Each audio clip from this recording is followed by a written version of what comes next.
안녕하세요. 저는 비교이브 윤현주라고 합니다. 저는 다음 세션으로 인터랙티브 미디어 아트에서의 표현 기술 방법들이나 요소들에 대해서 한번 같이 얘기를 해보고자 합니다. 우선 말씀드리고 싶은 문장이 있는데, 기술은 예술을 필요로 하지 않는다. 그러나 예술은 기술을 필요로 한다. 발터 그루피우스라고 독일의 유명한 바우하우스 단체의 설립자인 분이 말씀하신 건데요. 그러니까 미술이나 음악, 발레 등 각각의 분야에서 되게 독립적으로 형성해 왔던 예술이 19세기 산업혁명과 그리고 20세기 그 컴퓨터가 개발되면서 복합적인 기술의 발달로 인해서 이제 그 표현 방법이 굉장히 다양화되면서 이제 이러한 기술을 예술에 어떻게 활용할 것인가에 대해서 많이들 이제 생각을 하게, 예술가들 입장에서도 생각을 하게 되는 것 같습니다. 특별히 그 사진기가 발명이 되면서 그 빛과 그 시간의 변화에 따른 그런 이미지를 이제 그려내기 시작한 인상주의가 또 해동이 됐고, 또 이렇게 물체를 바라보는 시각이 이렇게 변형을 다 얘기하고자 하는 그런 피카소가 이끌어갔던 큐비즘으로도 이어졌죠. 그래서 그 근래에는 이제 다양하게 발전하는 미디어랑 ICT 기술들이 이제 예술 속에서 어떻게 활용되는지에 대해서 이렇게 고민을 하는 것들이 좀 많아졌었고, 특별히 저같이 예술 세계를 동경하는 공순이들, 공학자들, 공돌이들이라면 이제 한두 번씩 그런 것들을 좀 생각을 해봤을 것 같습니다. 이런 부분들이 어떻게 기술이 예술 안에서 실현되고 있는지에 대해서 오늘 발표를 통해서 한 꼭지를 좀 공유를 해볼까 합니다. 우선 저 앞 세션에서 이제 황석훈 편집장님이 굉장히 자세하고 되게 폭넓게 미디어 아트, 인터랙티브 미디어 아트, 몰입형 미디어 아트 이렇게 여러 가지 분야들을 소개를 잘 해주셔서 참 재미있게 봤는데요. 한 번 더 이렇게 간단히 좀 정리를 하자면, 잠깐 언급됐던 백남준이나 존 케이지의 플럭서스 운동 등으로 이렇게 시작된 미디어 아트는 그러니까 기술과 여러 가지 매체들의 용합 예술로서 이제 활용된다라고 보면 될 것 같고요. 과학과 예술의 그 밀접한 관계 속에서 이렇게 서로 상호작용을 하고 그 과정 같은 걸 중요시 여기는 그런 이미지 세계에서 그런 미학적인 요소들을 좀 더 탐색해 보면서 새로운 예술로서 이제 발전해 나간 게 이제 미디어 아트의 역사라고 보여질 것 같습니다. 그리고 이제 또 새롭게 뉴 미디어라는 용어가 나오면서 뭐 기존의 영화나 TV 이런 뭐 사진, 카메라 이 정도가 아니라 좀 더 새롭게 컴퓨터, ICT 기술 뭐 이런 것들이 좀 뭐 모바일 기기 이런 것, 인터넷 이런 것들이 이제 좀 더 더해져서 뉴 미디어라는 그런 개념들이 생기게 됐고요. 그런 뉴 미디어 매체들을 이용해서 이제 예술을 표현해 보겠다라고 하는 것도 이제 뉴 미디어 아트로 말해지게 되겠죠. 그래서 이런 쪽은 이제 디지털 아트, 컴퓨터 아트, 뭐 인터넷 아트, 인터랙티브 아트 등 여러 가지의 단어들로 표현이 되고요.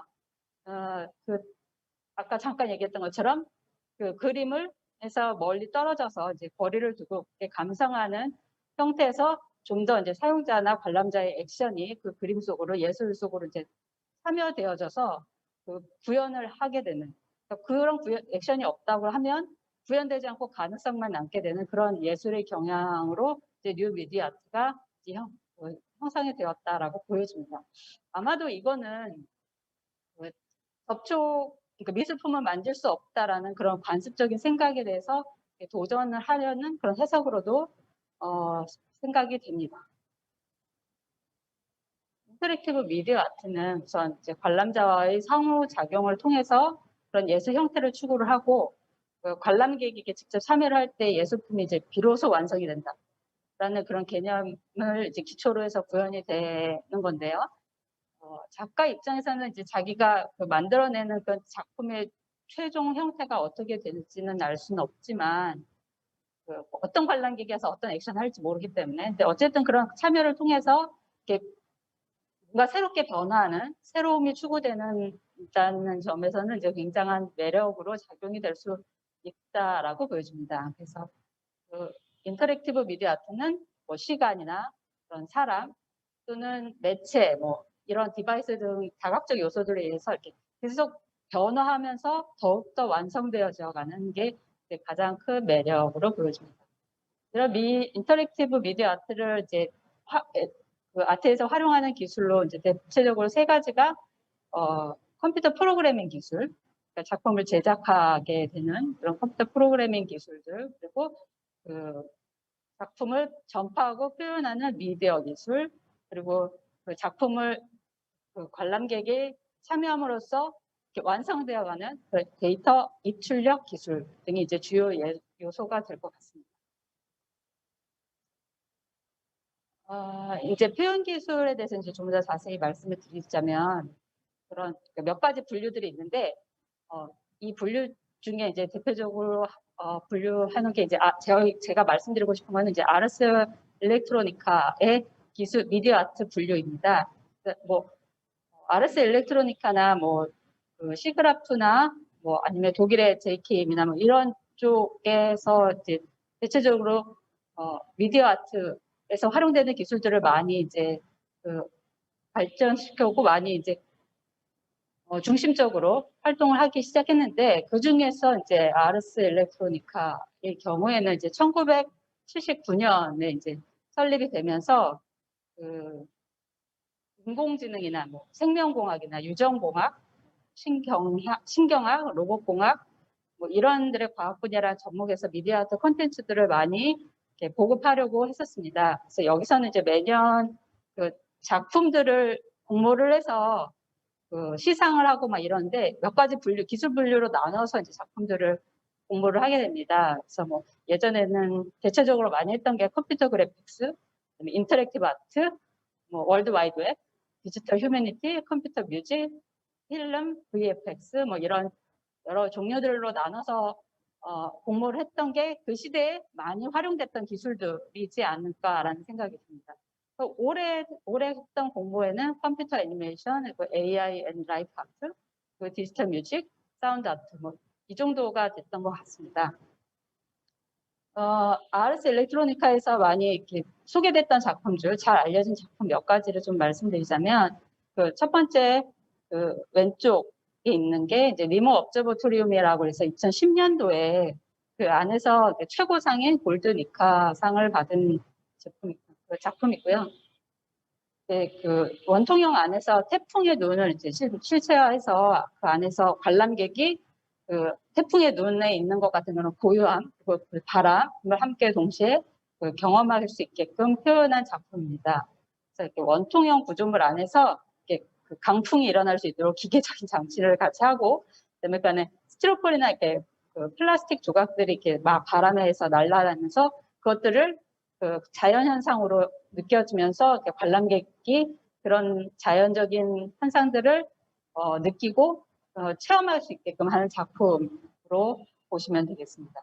그리고 가운데 있는 작품이 이제 매닉 VR이라는 캐나다 작가의 작품인데요. 2019년도에 제작됐고요. 그 매닉이라는 영화를 이제 원래 영화로 만들어졌던 건데 그 VR로 다시 제작을 한 작품입니다. 그래서 이거는 약간 그 HMD VR 기기를 써서 감상할 수 있는 작품이고 그 안에서 이제 컨트롤러 같은 걸 통해서 인터랙션을 이루어지게끔 하는 그런 작품입니다. 그래서 그 양극성 장애, 그러니까 조증 이런 그런 정신적 이슈, 우울증 이런 것들을 좀 해결하기 위해서 만든 작품이라고 하고요. 이런 것 때문에 이제 정신학자, 정신의학자들하고 이제 협업을 해서 제작한 작품이라고 합니다.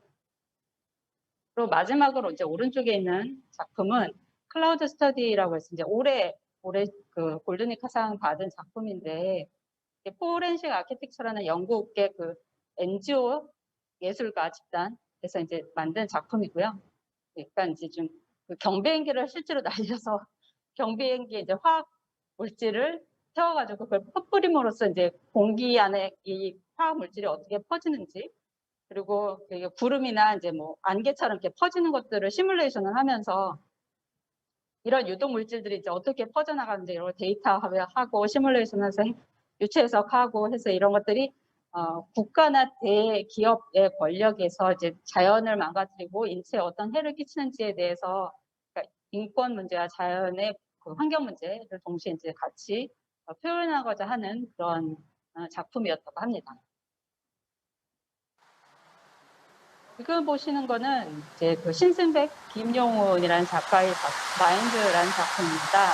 네, 몇 가지 여러 가지 기술들이 활용이 되는데 뭐 AI, 뭐 얼굴 인식, 카메라 트래킹, 뭐 키네틱 장비 등이 활용이 됐습니다. 한 100여 명의 관람객들이 전시장에서 보면 얼굴을 다 인식을 하고 각 얼굴에서 어떤 감정들이 있는지를 캐치를 해서 그거를 사고로 시뮬레이션을 합니다. 시뮬레이션된 사고의 파도 소리를 그 오션 드럼 같은 거에서 쇠구슬이 이렇게 돌아다니면서 소리를 만들어내는 거죠.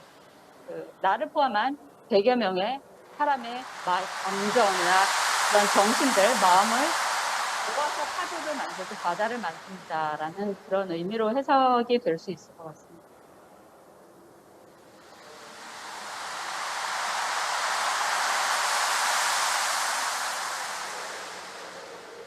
잠시 듣고만 있어도 힐링이 될 것 같습니다.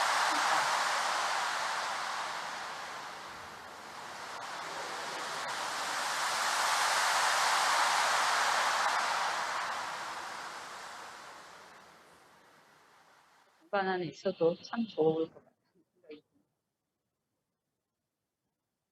그리고 이제 구체적으로 기술들 요소들을 좀 살펴보도록 하겠습니다.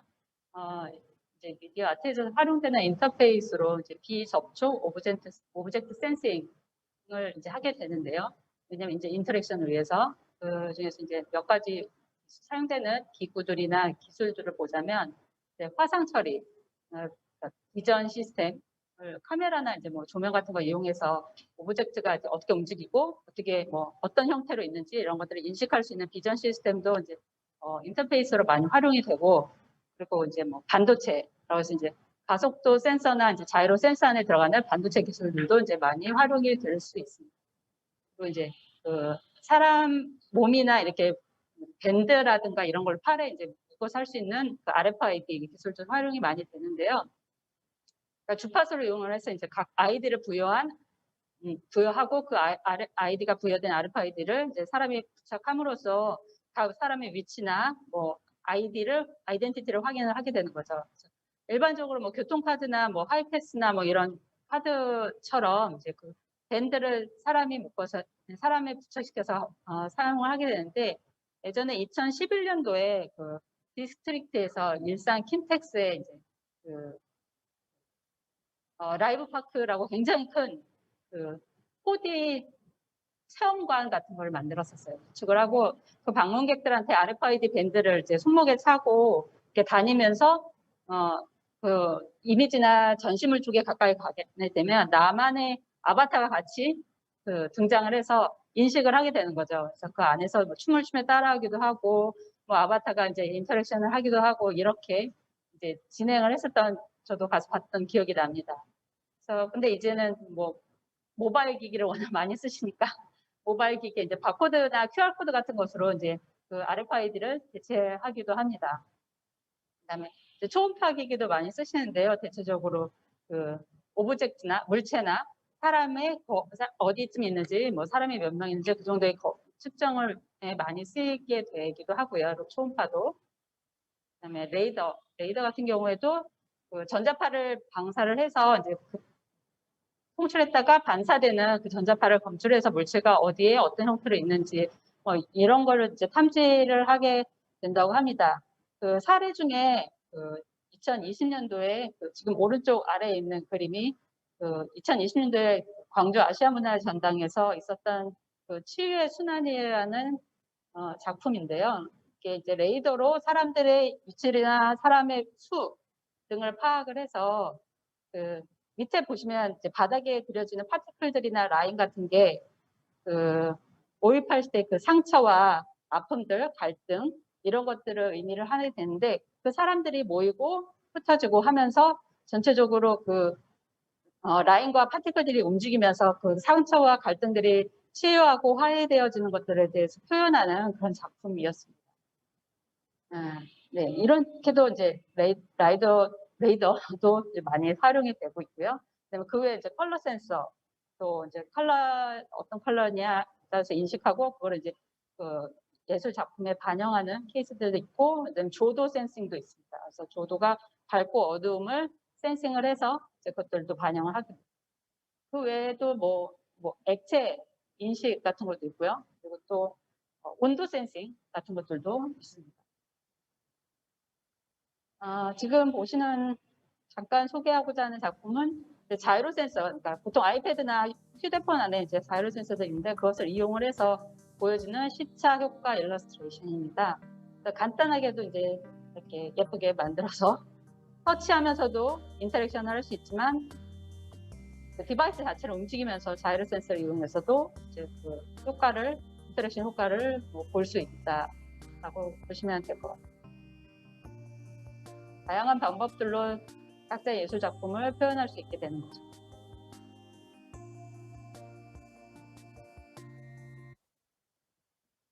그리고 이번에는 이제 실질적으로 접촉해서 센싱하는 이제 바이오메트릭 센싱에 대해서 잠깐 소개를 하고자 합니다. 보통 이제 웨어러블 테크놀로지로 구현이 됐고요. 이런 이제 생체 인식이라고 하죠. 보통은 이제 가장 많이 쓰는 게 이제 뇌파, EEG 센싱 통해서 원래는 병원에서 쓰는 것 같은 그런 것들을 머리에 부착해서 이제 그 뇌파를 이제 측정하게 되는데, 지금 보시면 그 가운데 있는 여성분, 사실은 이렇게 아티스트인데 그 머리에 이마에 부착을 해서 이제 뇌파를 센싱하는 그런 화면이고요. 그리고 그 오른쪽에 있는 마리나 아브라모비치 작가의 작품인데, 2010년도 모마의 미술관에 이제서 모마에서 전시했던 작품인데, 두 사람이 이제 마주보고 서로의 뇌파를 측정을 해서 지금 앉아 있는 그 물체에, 그러니까 물체로 앉아 있는 그 돔 형식의 그 기구물의 색깔이 빛이 변합니다. 근데 특별히 여기는 오래전에 있었던 그러는 옛 연인을 마주하고 앉아서 각자의 심리를 보여주는 그런 퍼포먼스를 했다고도 합니다. 그리고 그다음에 이제 좀 많이 하는 게 이제 지문 인식도 많이 하는데요. 터치 스크린 통해서 이제 지문을 인식을 하는데, 오른쪽 아래에 있는 그림이 한병준 작가가 2012년에 시그라프에 출품했던 작품입니다. 그래서 세 개의 약간 원형의 MDF 스크린을 만들고 프로젝터로 이제 투사를 하면서 터치 스크린에 관람객의 지문이 인식이 되면 그 지문이 여기 나타나게 되고 확장돼서 나타나게 되고, 이제 움직임에 따라서 지문이 움직이고 아니면 이제 그 중심점이 이동하고, 그러면서 이제 특징점과 만나면 소리를 만들어내고, 이런 식으로 해서 이제 각자의 관람객들의 인터랙션을 통해서 작품들이 이렇게 완성되어지는 것들을 보고 감상하고 그랬던 사례가 있습니다. 그리고 이제 그 왼쪽에 있는 작품은 리사 박이라는 아티스트의 작품인데, 그 심장 박동을 센싱을 해서 이제 보여주는 작품입니다. 지금 보시면 어린아이들이 이제 애플워치를 손목에 차고, 손목에 찬 그 애플워치에서 측정된 심박수를 이용을 해서 그 뒤에 있는 추상화, 약간 잭슨 폴록의 추상화 같이 보여질 수도 있겠는데, 그런 추상화에 각자의 심박수가 반영되어져서 그림으로 그려지는 그런 퍼포먼스 예술 작품이었었습니다. 리사 박은 미국에서 활동하는 우리나라 작가입니다. 그리고 그 외에도 뭐 얼굴 인식, 카메라로 얼굴 인식을 하거나, IR 기반의 그 아이 트래커로 이제 홍채 인식을 하거나, 여러 가지로 이제 그 사람의 생체를 신체적 행동이나 어떤 형질 같은 거를 센싱을 할 수 있습니다. 그래서 그 센싱된 것들을 예술적 표현으로 활용하게 되는 것이고, 그 다음에 이제 가장 많이 쓰이는 카메라를 몇 가지로 분류를 해서 잠깐 소개를 하고자 합니다. 기본적으로 모션 트래킹이나 뭐 포즈 트래킹, 그리고 행동 트래킹, 뭐 사람의 숫자나 위치 트래킹을 위해서 기본적으로 많이 쓰이는 게 3D 뎁스 카메라인데요. 카메라는 보통은 이제 레이저 기반으로 만들어져 있고요. 간단하게 뭐 인텔이나 스테레오랩 Z 카메라나 뭐 마이크로소프트의 키넥트나 에저 같은 걸 이제 많이들 쓰시죠. 이 카메라들은 세 가지 방식으로 제작이 됩니다. 스테레오 비전이나 뭐 타임 오브 플라이트 아니면 스트럭처드 패턴 같은 방식들을 사용을 하는데요. 그러니까 인텔 같은 경우에는 그 스테레오 방식, 두 개의 카메라 렌즈를 이용해서 그 각도를 계산하고 그 각도 안에서 그 캐치되는 오브젝트, 그 각도를 이용해서 이제 오브젝트의 두 가지 면을 이용을 해서 그 거리나 크기 등을 이제 계산을 하게 되는 거죠. 그리고 마이크로소프트의 키넥트 같은 경우는 타임 오브 플라이트라고 해서 신호를 보내고 물체에 닿았다가 반사돼서 돌아오는 시간을 계산을 해서 이제 거리를 측정해가지고 그 위치를 인식하게 되는 그런 카메라들입니다. 그리고 스트럭처드 라이트 같은 경우에는 이제 그 이것도 두 개의 이제 카메라 렌즈를 사용을 하는데, 하나는 그러니까 송신기 같은 경우는 영상이 패턴된 영상을 보내서 어떤 오브젝트의 굴곡이라든가 이런 쉐입들을 계산을 하고, 이제 나머지 하나가 그 패턴을 인식을 해서 저게 어떤 형태로 돼 있구나라는 걸 파악하면서 물체를 찾게 되는 겁니다. 그러니까 일반적으로 이런 카메라들이 많이 활용이 되고 있고요. 그다음에 소개해드리고자 하는 거는 이제 IR 카메라라고 그래서 보다 정교하고 고해상도, 그 레이턴시도 낮고 프레임 레이트도 높은 그런 카메라들입니다. 이제 적외선 기반으로 해서 그 사람의 위치를 파악할 수가 있게 되는데요. 파악을 위해서는 필요한 게 이제 마커가 필요하게 됩니다. 그래서 그 단순히 그 카메라로 촬영된 이미지 안에서 그 마커들의 위치나 숫자나 뭐 이런 것들을 통해서 거리 등을 측정할 수 있는 패시브 타입이 있고, 마커 안에서도 신호를 또 보내서 이제 그 보다 정확하게 뭐 마커가 가려질 경우에도 그 마커를 찾을 수 있는 액티브 타입의 마커가 있습니다. 그래서 상당히 고가라서 지금까지는 이제 산업용이나 뭐 연구용 이런 쪽 대학이나 뭐 기업, 기관 등에서 많이 사용이 됐었는데요. 최근에는 이제 그 블루 스크린 통해서 그 엔터테인먼트 쪽으로도 많이 활용되기 때문에 옵틱트랙 같은 카메라도 많이 쓰시는 것 같더라고요. 그래서 아이콘이나 옵틱트랙이나 ART나 월드비즈 PPT나 뭐 이런 몇 가지 대표적인 그런 카메라들이 있는데, 뭐 간단히 좀 소개를 시켜드리자면 바이콘 같은 경우에는 그 영화의 그 휴먼 트래킹 할 때 많이 그 특수효과용으로 많이 쓰시는 것 같고, 옵틱트랙은 보다 이제 좀 약간 상대적으로 저가라서, 그다음에도 여전히 비싸긴 하지만 상대적으로 저가해서 엔터테인먼트에서 이제 뭐 간단하게 스튜디오 꾸미실 때도 많이 쓰시는 것 같습니다. ART나 뭐 월드비즈 PPT나 이런 것들은 연구용으로 지금 많이 씁니다. 보시는 것처럼 레이턴시도 앞에 나왔던 카메라들과 비교했을 때도 현저하게 낮고 프레임 레이트도 높은 걸 보실 수가 있습니다. 그리고 마지막으로 이제 소개해드리고자 하는 게 볼륨메트릭 카메라인데요. 이거는 그 재작년에 마이크로소프트에서 MR 콘텐츠 제작으로 이제 볼륨메트릭 시스템을 처음 개발을 했고, 지금 구글에서도 개발을 하고 있고, 그 여러 회사에서는 자체적으로 카메라 숫자를 좀 조정하면서 각자의 시스템들을 많이 만들고 있는 것 같습니다. 기본적으로 움직이는 디지털 휴먼 제작에 많이 활용을 됩니다. 무용이라던가 뭐 아니면 어떤 특징적인 움직임이라던가 이런 무형 유산을 예술적으로 이제 오랫동안 보존하기 위해서, 아카이빙을 위해서 많이 활용이 되고 있고요.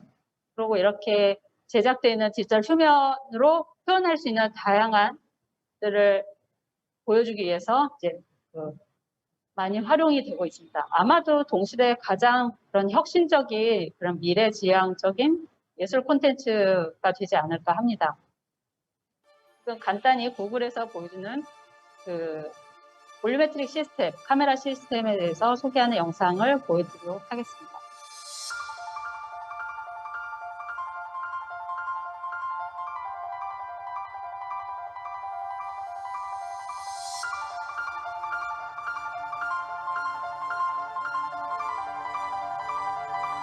LED와 카메라 등을 이용을 해서 사람의 형태나 굴곡이나 이런 것들을 측정을 하게 되고요. 이렇게 측정된 데이터들을 모아서 3D 모델링을 하지 않고 모델링 데이터를 얻게 되는 겁니다. 보다 정확하게 사람이 인위적으로 만든 게 아니라 실질적으로 그대로 스캔을 한 거기 때문에 아주 정확하겠죠. 이렇게 제작된 데이터는 일반 CG나 아니면 이제 카메라 이동을 하는 영상 편집 효과에도 활용이 될 수 있게 됩니다.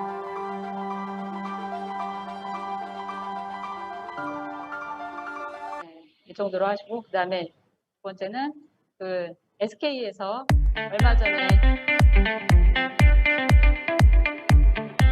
MS의 MRC 볼메트릭 시스템을 도입해서 구축한 점프 스튜디오입니다.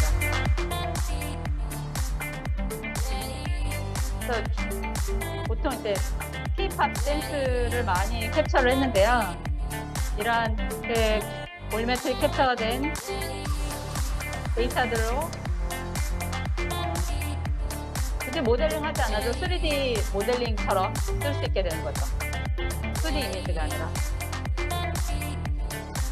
다양하게 활용될 수 있을 것 같습니다. 볼메트릭 시스템도. 다음은 이제 그 예술 작품을 디스플레이하기 위한 디스플레이 장치들에 대해서 간단히 소개하고 넘어가도록 하겠습니다. 기본적으로 많이 쓰시는 게 TV 모니터, OLED, DID 패널인데요. 지금은 이렇게 커브드 디스플레이들도 많이 나오고 롤링이나 투명 디스플레이들도 많이 나오고 있습니다. 그리고 최근에는 양면을 각각의 다른 영상을 보여줄 수 있는 양면 패널도 등장을 했고요. 그리고 LED 월 같은 경우에는 이제 지금 최소 사이즈가 0.9mm까지 굉장히 작은 픽셀 피치까지 나와 있고요. 삼성에서 만든 거고. 그리고 이제 투명한 LED 월도 있고, 동시에 이제 또 똑같이 곡면 LED 월도 제작이 가능합니다. 그리고 프로젝터를 이용한 거는 또 이제 여전히 많이들 쓰고 굉장히 대형 화면이라던가 뭐 보다도 굴곡진 화면이라던가 이런 걸 위해서 이제 프로젝션을 많이 쓰시는데, 최근 나온 프로젝터의 성능을 보자면 이제 7만 안시, 일반적으로 극장에서 많이 쓰는 프로젝터의 밝기가 한 2만 안시 정도 되거든요. 그거의 3배가 훨씬 넘는 7만 안시까지 지금 나오고 있고, 해상도도 4K 요즘 많이들 보시는데 그거의 4배인 8K까지는 프로젝터에서 커버가 한 대로 가능합니다. 그리고 이제 광원도 램프 쓰지 않고 지금 나오는 프로젝터들은 다 레이저라서 2만 시간 이상, 뭐 3만 시간까지도 쓰실 수가 있고요. 그리고 이제 화면 주사율이 일반적으로 모니터 주사율이 60에서 70 정도 되는데 60에서 70Hz 정도 되는데 3D 스테레오가 되려면 120Hz가 됩니다. 그러니까 보통 사람이 화면을 플리커 없이 끊김없이 볼 수 있는 헤르츠가 60에서 70 정도 되거든요. 근데 이제 3D 스테레오를 하면 그 2배의 120Hz가 되는데 지금 240Hz까지 나오고 있습니다. 240Hz가 나오면 두 명이 동시에 3D 안경을 쓰고 한 프로젝터에서 각각 다른 3D 스테레오를 볼 수가 있게 되는 거죠. 단말기 잠깐 보겠습니다. 기본적으로 많이 쓰신 게 이제 타블렛이나 모바일인데 아까 잠깐 그 황석권 편집장이 소개했던 이혜승 씨의 작품으로 코엑스에 설치됐던 작품인데 정중동, 동중동이라고 합니다. 이 작품 앞에서 그 핸드폰으로 그 QR코드를 찍으면 그 영상하고 인터랙션이 일어날 수 있게끔 이렇게 미디어 아트가 구현되어 있다고 합니다. 이런 식으로 보통 AR 기반의 인터랙티브 미디어 아트를 휴대폰을 이용해서 많이들 활용을 하고 계시죠. 그리고 이제 가장 많이 쓰는 게 터치 패널이나 키오스크 같은 것들이고요. 그리고 HMD도 VR 기기나 아니면 홀로렌즈 같은 걸 써서 많이들 컨텐츠를 만들고 계십니다. 그다음에 마지막으로 사운드 효과를 보시면 그 고지향성 마이크, 그러니까 특정 위치나 방향에서 나오는 소리를 감지를 하는 그런 마이크를 이용을 해서 사운드를 인식을 하고 그걸 디지털화해서 뭐 색깔도 만들고 아니면 데이터로 만들어서 그게 이제 그 작품 속에서 녹여질 수 있게끔 하는 그런 작업들이 많이 일어나고 있습니다.